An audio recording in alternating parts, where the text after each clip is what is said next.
Now, we are going to start looking at the scheduling of a virtual class, which of course is what I intended to discuss with you yesterday. A couple of thoughts that I want to share. I know that you've got the text messages already. Remember that my interface looks a little bit different from yours because I'm the administrator. Important if you want to schedule a virtual class, it has to be a class that has already been assigned to particular learners. And of course, if it's going to be you that's in it as well, it needed to be assigned to you.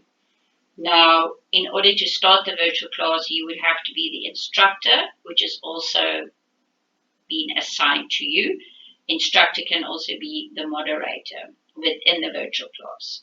Now, of course, to log into Nanja's LMS, now that's going to change to the work skills LMS when we use it for our outside students, because we don't want them to see Nanja's name. You've received the link from me with your password as well. Now you can see here that currently the in-house competence personal life skills student is the course that I've assigned to you. So you're going to drop down arrow, go to virtual classes. So what you see here is to schedule a new class. Also, you're seeing upcoming classes. You can see a date, a time, start, of course, because I'm the administrator. Edit, meaning that I can click on edit before the class starts. I can still change anything about it before it starts. And of course, to launch the virtual class, I would click on start.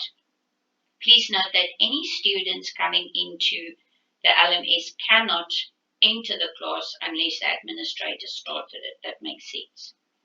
Here you can see past classes that we've played around with. No recordings were done here.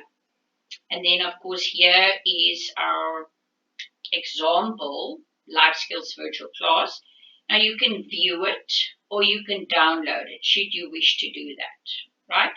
Now life skills virtual classes, or any virtual class for that matter, can only be viewed or downloaded by learners that have been assigned to the class. In other words, learners that have been enrolled in the class.